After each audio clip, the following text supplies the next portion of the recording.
Learning medicine is hard work. Osmosis makes it easy. It takes your lectures and notes to create a personalized study plan with exclusive videos, practice questions, and flashcards, and so much more. Try it free today. Pemphigus vulgaris is a rare autoimmune skin disorder that causes blisters, or bulli, because there's separation of skin cells. Now, the skin is divided into 3 layers: the epidermis, dermis, and hypodermis. The epidermis forms the thin outermost layer of skin. Underneath is the thicker dermis layer, and finally there's the hypodermis that anchors the skin to the underlying muscle. The epidermis itself is made of multiple layers of developing keratinocytes, which are flat, pancake-shaped cells that are named for the keratin protein that they're filled with. Keratinocytes start their life at the lowest layer of the epidermis, called the stratum basale, or basal layer, which is made of a single layer of stem cells, called basal cells, that continually divide and produce new keratinocytes. Below the epidermis is the basement membrane, which is a thin layer of delicate tissue containing collagen, laminins, and other proteins. Hemidesmosomes are a protein complex that attach basal cells to the basement membrane. As keratinocytes in the stratum basale mature and lose the ability to divide, they migrate into the next layer, called the stratum spinosum.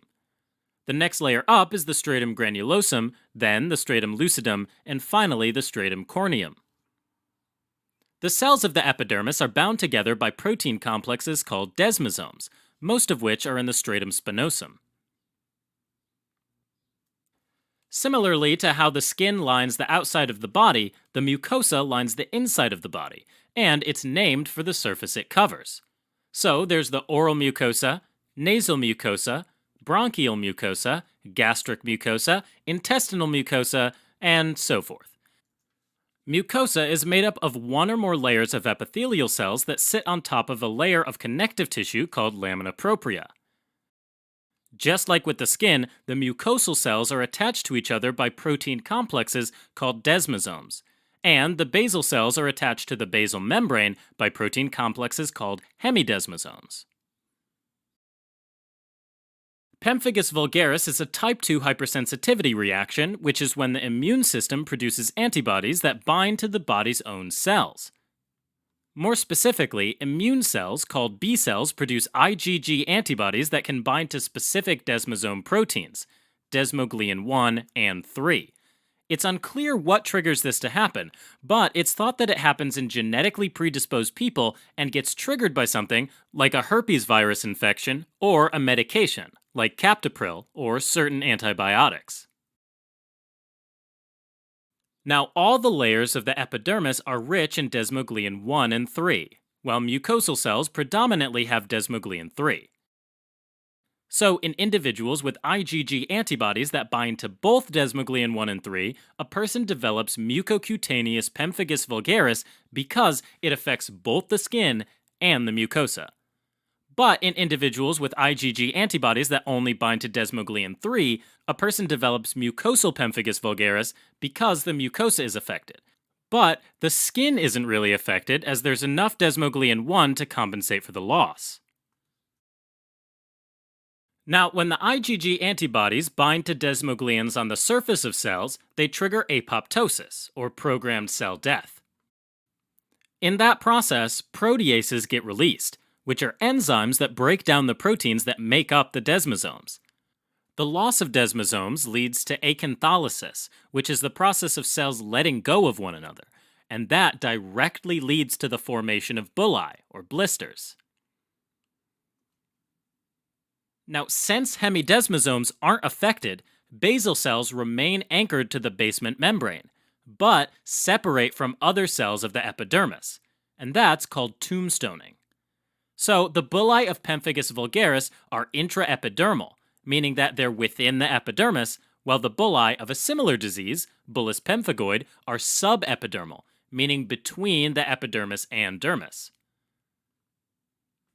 Early on in pemphigus vulgaris, there can be bulli and ulcerations on the oral mucosa, but any type of mucosa can be affected. The oral lesions can be very painful, and can lead to a person having difficulty with eating and drinking. The mucocutaneous form develops skin lesions as well. At first, the affected skin has flat red areas called macules, and they can appear almost anywhere on the body. Over time, the macules develop into bulli, or blisters, which eventually rupture and leave painful erosions. Sometimes the lesions can get infected, and that can worsen the pain and discomfort. A classic sign to help diagnose Pemphigus vulgaris is the Nikolsky sign, which is when lateral pressure is applied to the lesion, and that causes a split to form between the upper and lower layers of the epidermis. In other skin conditions, like bullous pemphigoid, the skin doesn't split, resulting in a negative Nikolsky sign.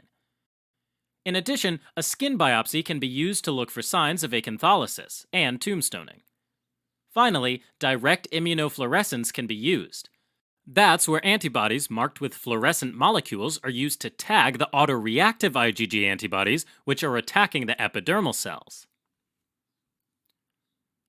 Treatment of Pemphigus vulgaris can include both topical and systemic corticosteroids, depending on the severity of the disease. In addition, rituximab can be used. Rituximab is a monoclonal antibody which binds to B cells and inhibits the production of antidesmosomal IgG antibodies. Finally, to lessen the pain of the oral lesions, topical rinses like viscous lidocaine can be used. Alright, as a quick recap. Pemphigus vulgaris is an autoimmune skin disorder where B cells create IgG antibodies that target desmoglein 1 and 3. The destruction of these desmosome proteins leads to the formation of intraepidermal blisters in the mucosa and the skin. Symptoms include oral and skin lesions and flaccid blisters, which can be diagnosed by a positive Nikolsky sign, skin biopsy, or direct immunofluorescence.